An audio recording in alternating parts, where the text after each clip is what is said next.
Thanks everyone for joining us here for this discussion following the screening of Below the Belt, featuring Nancy Petersen and Laura Millions-Cohn. My name is Thomas Johnson. I am the Curator of Performance and Moving Image at Dunlop Art Gallery and RPL Film Theatre.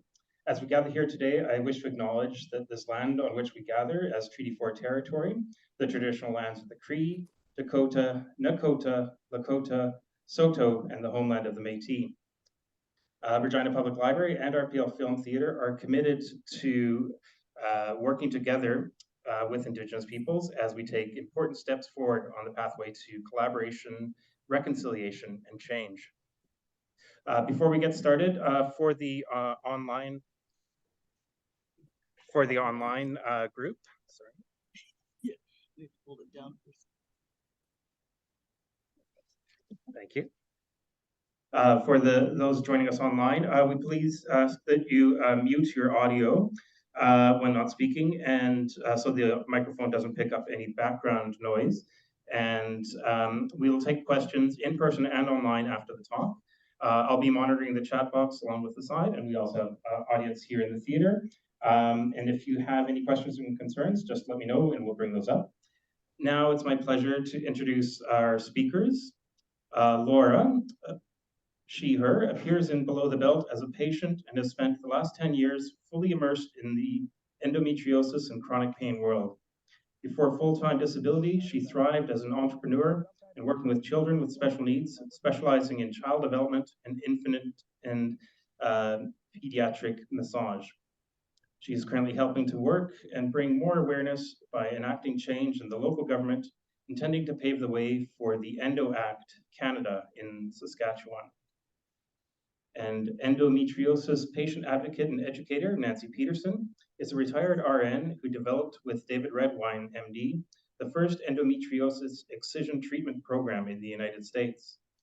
Nancy has spoken on the topic of endometriosis across the nation and currently serves as a mentor to women with the disease through Nancy's Nook, a Facebook resource for endometriosis education, discussion, and support.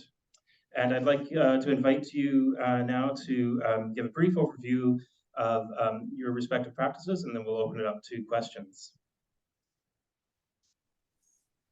Thank you, Thomas. So yeah, my name is Laura, and I am an endo warrior. I also appear in this film, as those who saw it can see. I'm the one named Laura. I started fighting the disease at the age of 12. I wasn't diagnosed until I was 19. At that time, I went through all of the regular things that you have to deal with that I've found out since joining the endometriosis community. My physician told me to get pregnant when I was 19 and single because that would help. I've been on all of the birth controls. I've had all of the tests that you can ever get taken at an emergency room, lots of time spent in the emergency room. And despite me, getting my diagnosis and having these supposed treatments in my hand, I just got more and more sick each year. And it slowly took away my life. And eventually, just kind of out of my own desperation, but also out of realizing like there was nobody around that I could talk to, I started journaling my journey on my personal Facebook page. And from there, I started getting these little gems of connection through people from Saskatchewan or even outside of it, friends of friends. But people who were told about my journey and then wanted to ask for advice or just to connect with someone. And eventually I found Nancy's Nook endometriosis page. And from there, I did some personal journaling on there to find advice and find out what I could do next. And the first thing that I made was a connection to a fellow member from Saskatchewan, and her name is Shauna Kowalchuk, and both of us wanted to make a support page for Saskatchewan. And so we did. And so that's how we came to create Saskatchewan Pelvic Pain and Endometriosis Warriors in 2013. And we now have 917 members as of today. And the next thing that I found on Facebook was learning about excision surgery. And I looked desperately all across the country for excision surgeons. I was put on wait lists and then lost. I was put on wait lists where then they eventually decided they closed down their province from out of province, but didn't tell me. So I was on one wait list for over a year before realizing that was a year wasted. Basically, there was no surgery that could come fast enough. Because coming up to 2013, 2014, I was really quite sick, almost to the point of being bedridden entirely. And so I found excision surgery, and I found the Center for Endometriosis Care in Atlanta, and I booked my flight. At around the same time, I found out about Dr. John Teal in Regina, who at the time he was training some of his fellows, and he was the only excision specialist in Saskatchewan. Nobody knew about him. Nobody referred me to him. I found him myself through my own research. And he desperately wanted to help me, but again, his wait list was over 2.5 years. And I couldn't wait that long.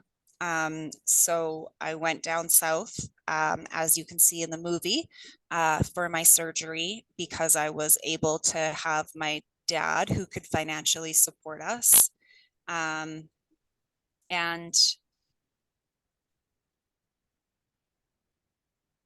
yeah, I think that that's really kind of all of it. I have had 2 excision surgeries. And one of them, the one in Atlanta, requiring like a really severe bowel resection and a bunch of other severe stuff. My pelvis was obliterated, and I've had reduced pain, but I've never been out of pain. And that's just a continued journey that I try to work on and educate myself on and make connections to people on to try and find my way along. Yeah, and that's me. Thank you. I'm Nancy Petersen. I went from age 10 to age 27 before I got a diagnosis. I was admitted repeatedly to the hospital with ruptured cysts. And the treatment was a cure. Endometriosis, you take out the uterus, tubes, and ovaries, and everything will be fine. And when it wasn't fine, they decided, well, maybe you need a back surgery. So I was kind of naive, and I had one of those too. And that didn't help either. And when that didn't help, in came the mental health diagnosis. She's neurotic. So I spent 22 years dragging around an extremely painful left leg in continuous sciatica. And one night I was working as hospital supervisor at St. Charles Medical Center in Bend, Oregon. And I got a call from the OR, says, we need dinner. We've been on a case for about 3 hours. We've got 3 more hours to go and nobody has eaten. So I said, well, okay, supervisors did everything in those days. So I trotted off to the kitchen and put together a dinner tray for 4 or 5 people and sent it down to the OR on the dumbwaiter. And as I came out of the kitchen, I was getting ready to continue my rounds. And I thought, I'm going to grab a cup of coffee and sit for a minute. My leg was absolutely killing me. I could hardly think about anything else. And so I sat for a minute. I realized in the back of the cafeteria was this young gynecologist presenting some research that he had just completed doing to a small community health forum on endometriosis. And I thought, I didn't get to stay for the whole lecture, but as I left, I thought, that's interesting. I had that once. And over the next year, I kind of continued thinking about his work and bumped into him one night in the OB department while I was making my rounds. This was Dr. David Redwine. I said to him, "How is your research coming?" And he said, "Oh, it's published." He said, "It's going to be in 3 different journals over the next couple of months." So I asked him to present it to the hospital's research and development committee. I was co-chair of that committee. And they're kind of looking at me like, well, what's this mean to us? And I said, well, I don't know exactly, but I think his work is preventing hysterectomies in people who don't need hysterectomies. And I think there's something there. And so then I asked him if he would present it to the hospital's management. And again, they were very impressed. And after he left, they said to me, well, what do you want me to do with that? And I said, well, I want you to give me some money. It's time for us to start educating patients. They don't need their uterus, tubes, and ovaries taken out if there's nothing wrong with them. They're looking at the wrong tissue. So they developed a budget for me. And at the same time, I had contacted a small medical self-care magazine in Northern California, edited by a physician. He was interested in things that were kind of unusual but effective. And so I told him about this work. And he sent a team up, photographer and a writer. And the writer and I co-wrote an article called Endometriosis Reconsidered. The magazine had a small circulation of maybe about 60,000. And the week it hit the stands, we had 1,000 phone calls. And so suddenly it hit me, we're onto something really big that bothers people's lives. Before that, nobody really knew, you know. And so I began lecturing across the US and Canada, teaching as widely as I could to patient groups, to nursing groups, to administrative groups, wherever anybody was interested about the changes that this research could bring to endometriosis. And one night in Saskatoon, Canada is one of my favorite countries for this very reason. One night in Saskatoon, after I finished the lecture, there was 6 people standing around. And I said, well, you know, want to sit and talk? You know, because they were kind of reluctant to leave. You know, the rest of the crew had filtered out, but here they were. So we sat and they were telling me about their histories and they were telling me how frustrated they were about treatment and lack of treatment and one thing and another. And the whole time I'm listening to them, I'm saying to myself, gee, that sounds like me.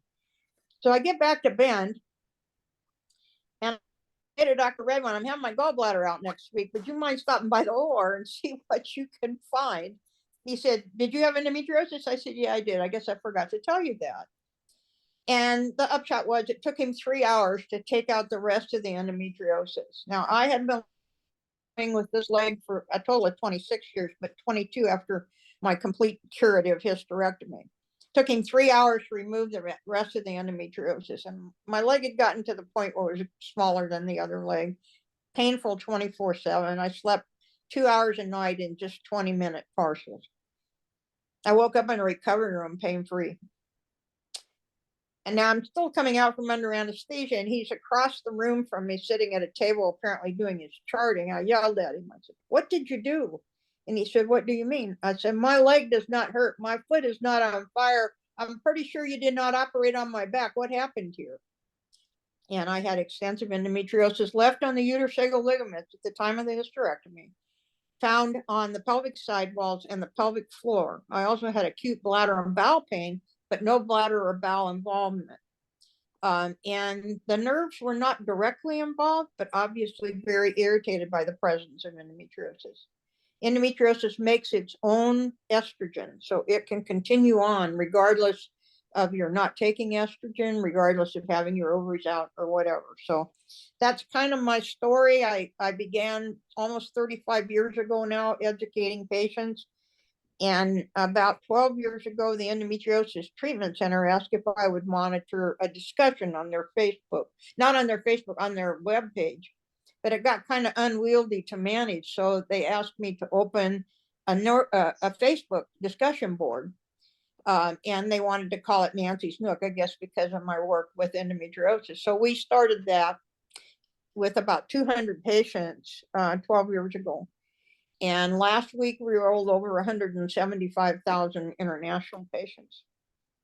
So that's where we are. So Thomas, I guess we're going to turn it back to you.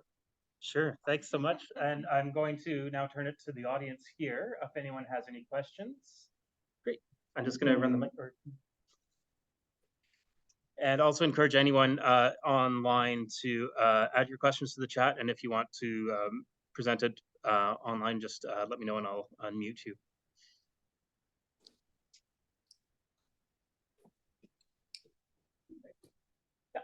Oh, yes, thanks very much for the speakers so far. I've got training back there, and I did not get a whole lot or any actual knowledge, training, experience in this topic of endometriosis. It's just a smattering, very quick. When I took nursing, it was supposed to be on the program, but we ran out of time, so they just we won't be coming back this semester. So you have to kind of find this out on your own to some extent, and it really wasn't. It's difficult topic to research. I worked on the gynecological unit too, and never really saw, to my knowledge, saw an awful lot of hysterectomies and hysterectomies and so on. But so I got a great panel from you. I'm telling you, what is the etiology of this? How do endometrial cells get out of the uterus and into the pelvis in the first place? And as you just mentioned, that it also makes its own estrogen, which is really interesting. So what is the how does that happen? What is the etiology? What's the pathophysiology? Where does all the pain come from? How does it affect your sciatic? If you can get into some of that stuff, just flesh out my understanding of this condition. I really love that. Thank you. Just to confirm, were you able to catch that question?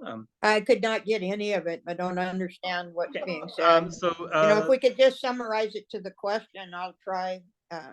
If it was directed at me, I wasn't sure. yeah. Or do you want to come? Do you want to come closer? I think that might. Yeah. Which speaking to this or here? Yeah. Okay, hi. My name is I'm a nurse. I've taken a nursing program, and can you hear me now? Yes. Okay, so I've taken a nursing program, and I said I worked on the gynecological unit too, but we didn't really get a lot of training, both in school and on the unit or anywhere, to learn a lot about this this condition. And you said a couple things, Nancy, that was really very intriguing about the endometrial cells actually producing their own estrogen. So I'd like, if you could, please, or anybody on the panel, to just give us a bit of an understanding of how endometrial cells get out of the uterus and into the pelvic cavity in the first place. How does that even happen? And then secondly, talk about the estrogen component, how it produces its own estrogen. Where's all the pain coming from? Is it just scar tissue? You said it involved your sciatic nerve. So try to fill out some of the details a little bit about the pathophysiology and the etiology of this condition. Thanks. Okay. First of all, the current thinking is, it's old thinking to think that this disease came from the uterus. The endometrial cells and the endometrium are different tissues, histologically, behaviorally, genetically. So the most intriguing thing, and I think becoming more mainstream, is the idea that it's laid down embryonically during embryonic development. And we see this and are suspicious of this for a couple of reasons. One, when Redwine was doing his research in the 1980s, he worked with the Oregon Medical Examiner's Office with children who had died for other reasons. He asked the Oregon medical officer to get him samples from the cul-de-sac or the floor of the pelvis, which is the most common site of occurrence of this disease. And in about 10%, he found endometriosis. This was confirmed by a larger group study in Italy, where researchers were looking at fetal pelvises, whether it was from death or from abortions or from spontaneous pregnancy loss. And again, around 11% of those samples contained endometriosis in non-menstruating infants. So that's the one thing. The idea is that now, as the genetics is developing, there are many, many genes involved, and we think we may be looking at 2 or 3 different kinds of diseases, all kind of genetically programmed. And what we know is, in good surgical hands, and by that I mean people with exceptional surgical training, they don't get enough in medical school at all, really. They sort of get the mythic idea that it's from menstrual blood backing up, and it's from women not having babies and having careers, all that kind of stuff. That's not true. What we find is, in really skilled surgical hands, recurrence rates are well below 20%. And yet something like 80% of women will have retrograde menstruation. Less than 10% have endometriosis. And the other piece of that is look for the transfer of tissue from one place to another. You find what's called initial attachment. And that's best demonstrated when you think about skin grafts and burns. When you graft a burn area with new skin, eventually it becomes incorporated, blood vessels, nerve supply integrate into it, and it becomes viable and works to cover the burned area. But the line of initial attachment where the transfer took place never goes away. You always see the attachment where new tissue began to grow. When it comes to the production of its own estrogen, I think probably, as I understand it, it actually has hormone receptors for both estrogen and progesterone. But estrogen has been the thing of focus because that seems to drive the symptoms of endometriosis. You can do an online search for Cedar Bulun, B-U-L-U-N.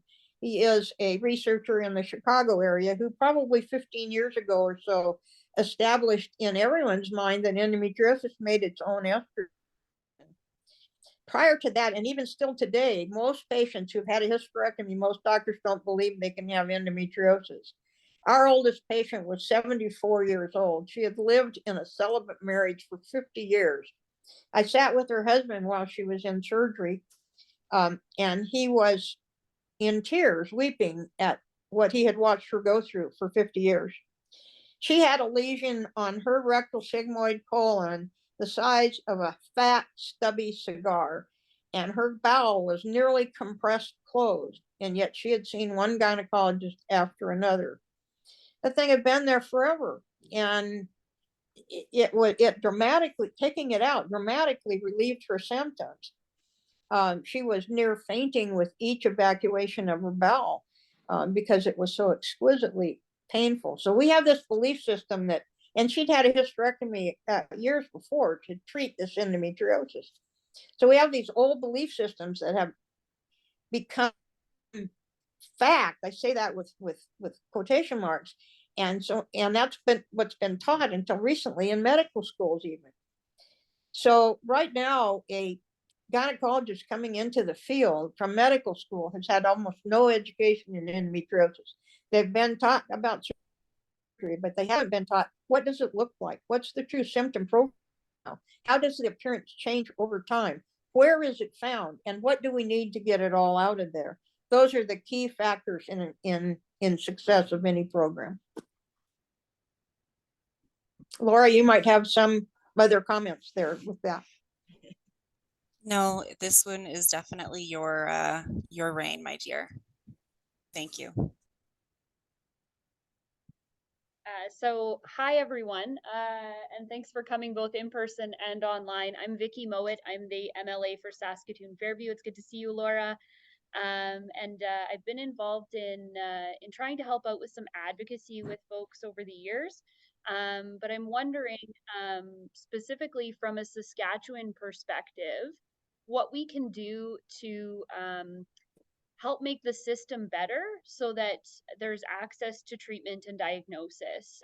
So, you know, if sort of the top of the line treatment right now is this excision surgery, I don't know if I'm saying it right, then, you know, is it about making sure that we have the specialists who can do that surgery and we have the time? You know, what type of work should we be looking for at the provincial level to make sure that people can get access to treatment?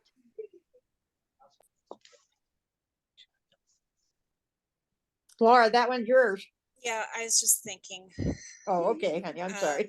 No, that's okay. It's such a big question. So I was just in Toronto a couple weekends ago, and I got to speak to a lot of people from Ontario, and then a couple people from Ottawa and Alberta. And yeah, the biggest problem, I think, across Canada as well as individualized, but especially in Saskatchewan, where our centers are like, we're so small compared to these other bigger city centers. we need the doctors with the actual knowledge to treat the disease so that like we need that kind of first and foremost. Obviously, we need to be advocating, we need to be educating, like educating doctors properly. So it's got to start there to some degree, but we need to catch up and put some dollars into getting some excision surgeons, more excision surgeons into Saskatchewan.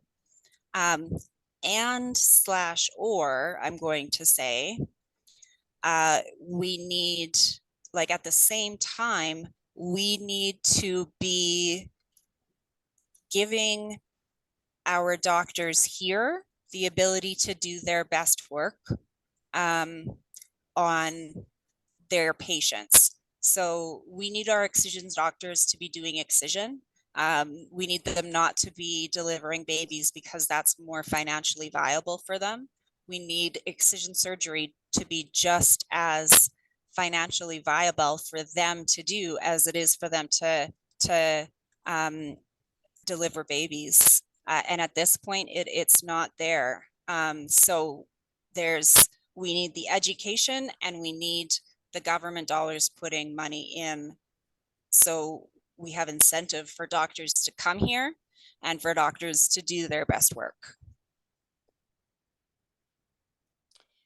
If I might add, out of the country perspective, the other thing that is working well in country around the world, in places that I work with closely, like England, Romania, Dubai, is that they're bringing together teams of people. Your gynecologist with strong excision skills leads the team, helping determine what does the disease look like and what is actually disease and how widely do we need to remove it. And the other specialists working in the chest or the diaphragm or with the kidney or with the ureter. So, and as time goes on and they're working together, they become extremely skilled because they're bouncing off each other as a team, kind of picking the best of each person's brain. And that's kind of what I've seen starting to develop literally around the world. So it might be helpful for your perspective when you start thinking about what do you need. You can add to that, I think, some really well-trained consultants. Yes, I agree with that because that is a really big problem. I'm not sure if this is a global problem, but I do know that it is a really big problem here, is that nobody talks to each other. Pelvic floor physios don't know about excision docs, don't know about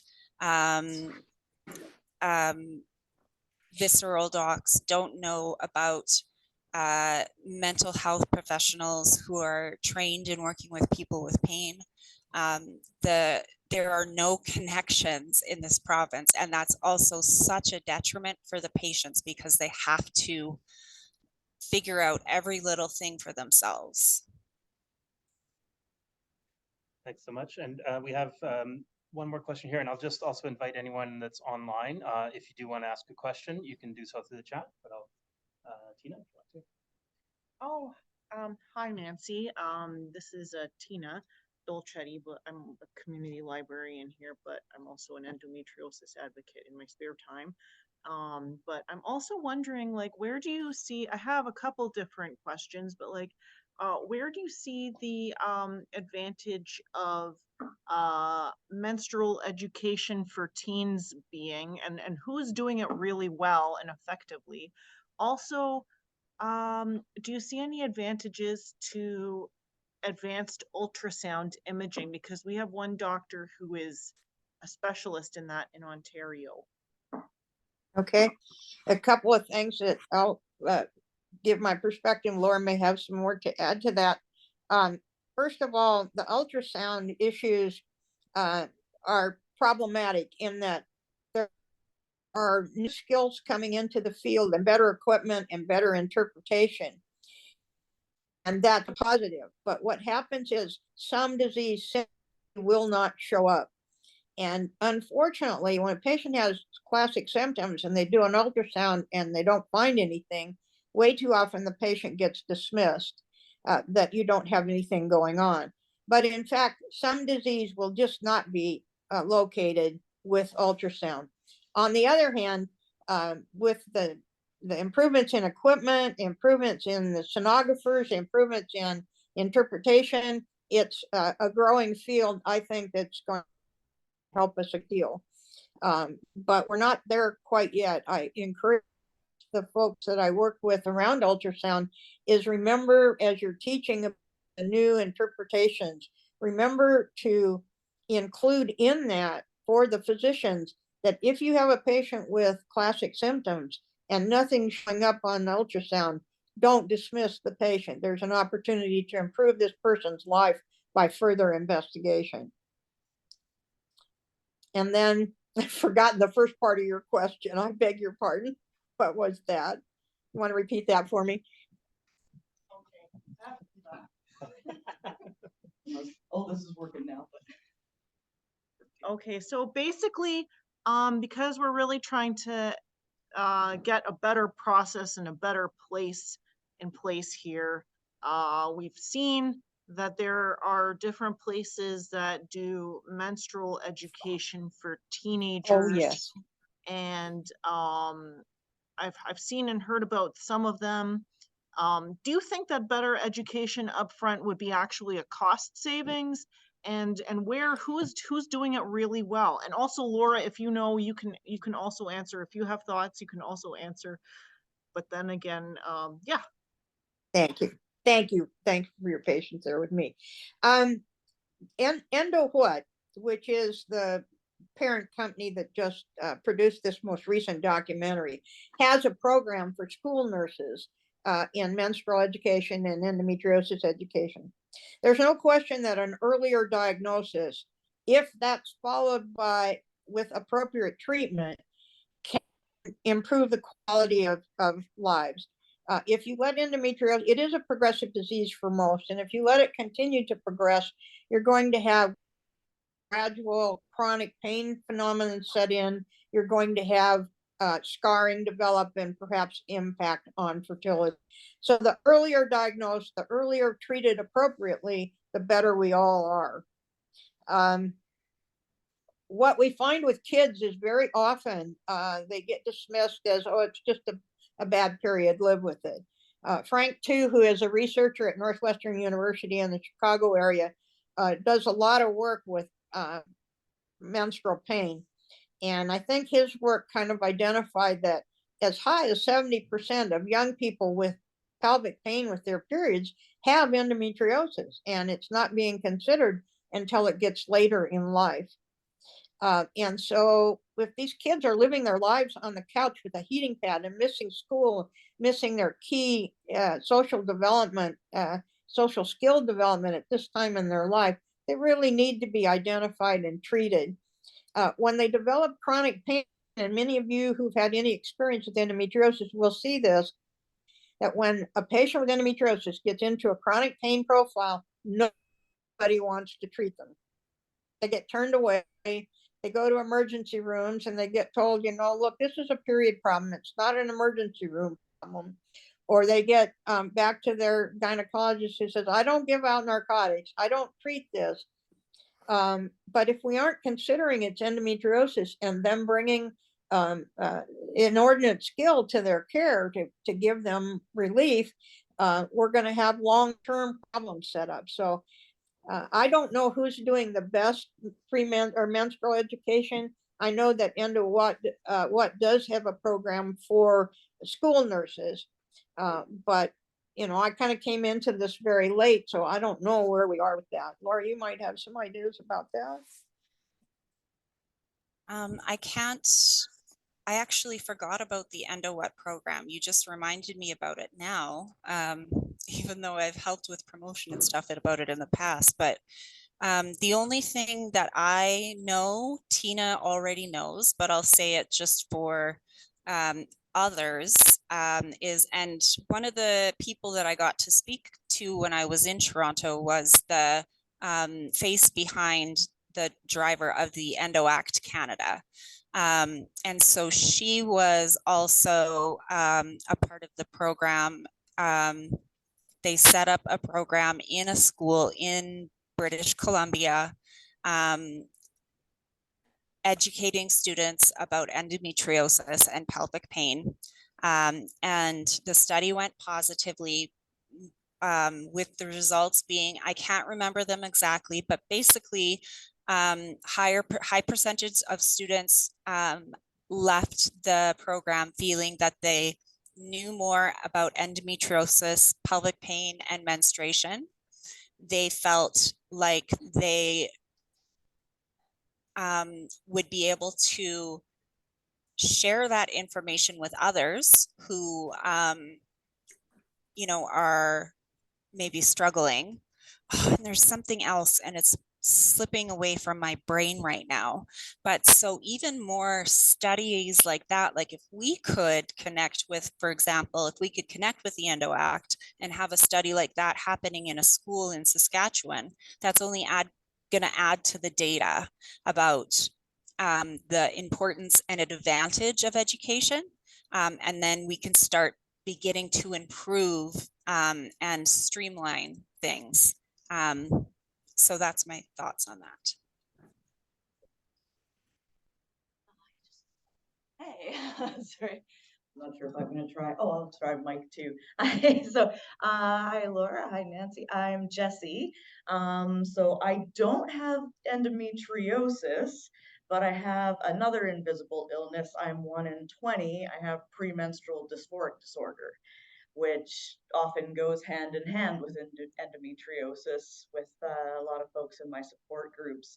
But I just wanted to put that in awareness in case other folks out here weren't aware of PMDD, as it's also one of those fun illnesses that's invisible and is often dismissed and given like, oh, we'll just give you new birth control, and it's just how your period is. And yeah, I had a few decades of suffering and being suicidal, and yeah, I got very lucky in that Dr. Teal got me in. I got slightly less than a year wait, but I had a complete hysterectomy last year. And it was a life-changing experience for sure, because I used to have up to a week of paranoia and rage, and it was destroying my life. Like, yeah, so it's a massive shift to not. It's really weird too.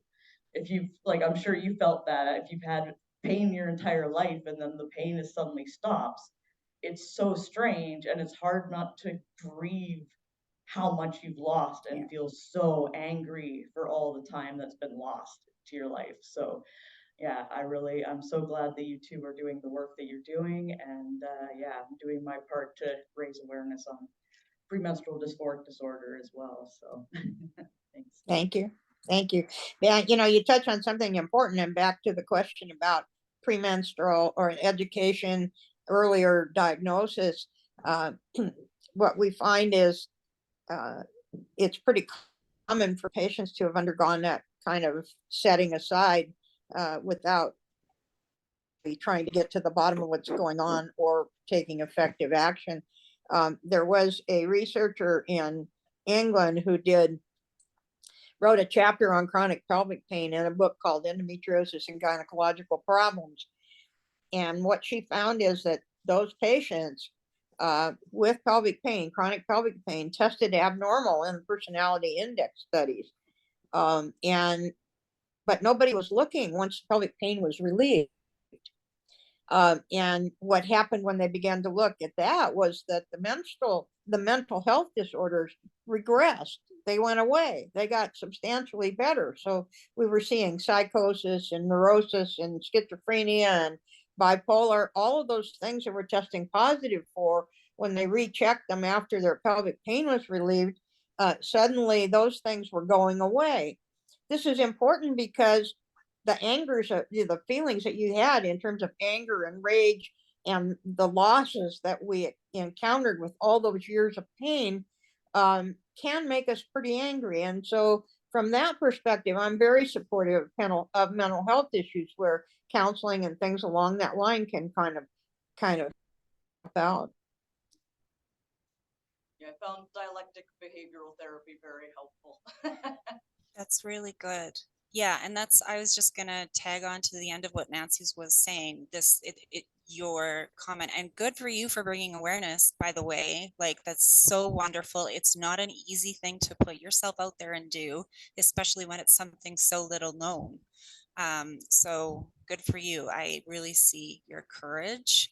But it does just bring up a good point generally of the importance of mental health care. And there's so much mental health care out there that is accessible. It's just not necessarily known about. So there are free programs. There's a free program through the University of Regina on, actually they have a couple different things, but one for chronic pain. They have a different thing for heart pain, mental health issues as well, but I did the chronic pain program twice. It's really good. I really suggest it. One thing that I can say for myself personally is when I came out of the worst of my sickness, I didn't realize how traumatized I was until that trauma started coming out in other places in my life where I started freaking out in the car, and I had severe PTSD that I didn't know about, that I needed treated. And I think the reason I didn't, I think I kind of, there was a part of me almost that knew I was traumatized, but I was scared to, put another diagnosis on top of myself. But looking at it now, I'm so glad that I was able to put myself up and ask for the help that I needed, because it's helped so much. But I only think of, man, if I could have got the mental health care so much earlier, I don't know where I would be, because I'm an angry person. There is a lot of rage built up inside, this happy person that is scary sometimes. So we need to keep working on it. Are there any other questions? And do we have any questions from our audience online? I'm just going to check the chat here.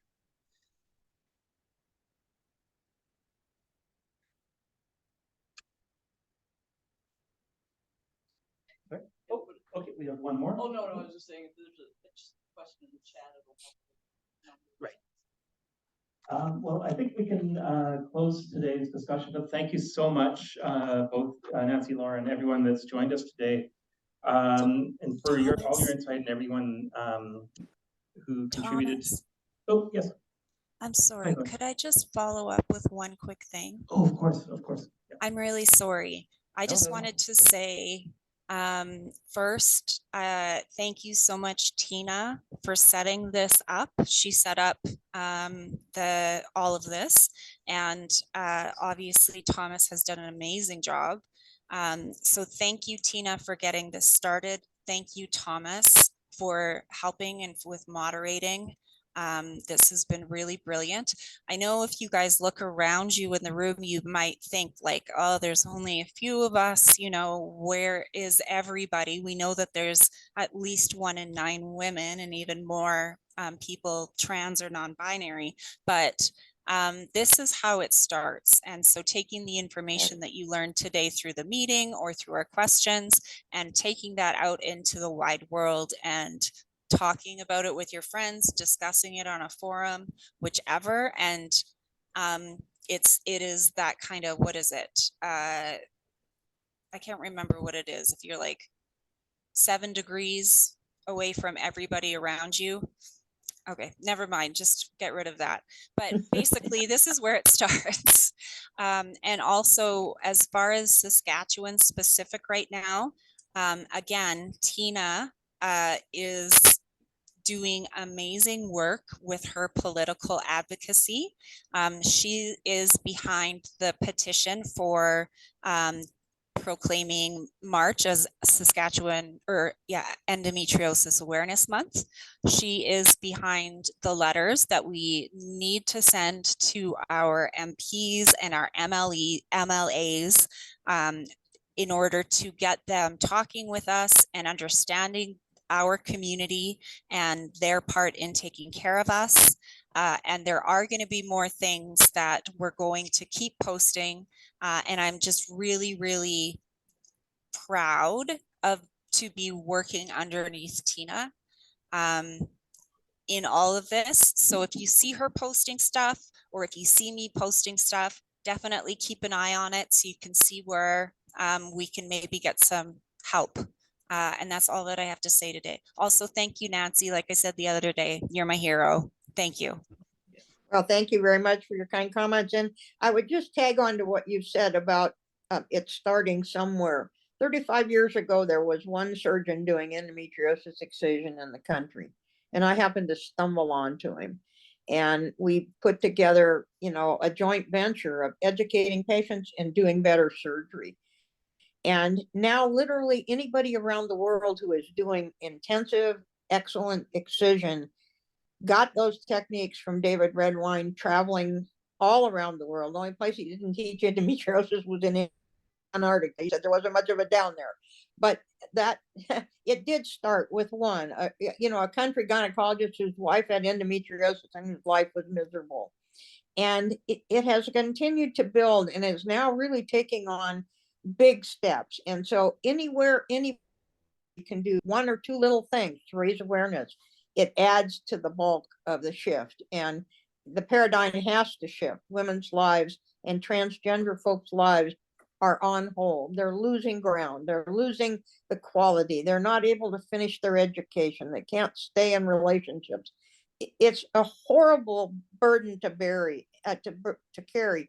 And we all can change it. Just exactly what you said. It starts small. Do what you can to help.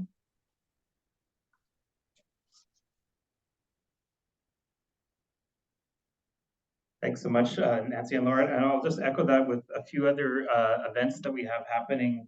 So tonight we have a screening of Dancing Through, and it features Madeline, who is a proud Cree Métis woman, a powwow dancer and Métis jigger, youth worker, public speaker, actor, dancer teacher, and mentor.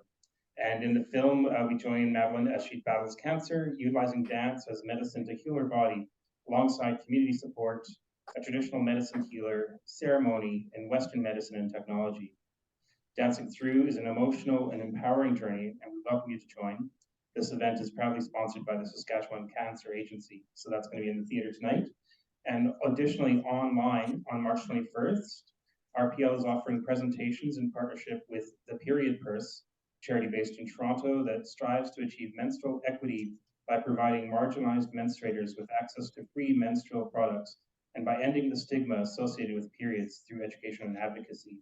So there's two programs. There's Periods 1-on-1, which is suitable for ages 9 and over, and Period Poverty for ages 13 and over, which looks at the struggle to be able to afford products. So yeah, please check our website or reach out to me. We'll also have surveys about our film that I'll send, or this event, and I'll send those to everyone online, but everyone that's in the audience, if they want to fill it out, I'd appreciate it. But again, thank you so much. And this is an ongoing discussion, and I look forward to seeing it continue. Thank you. Thank you for having us.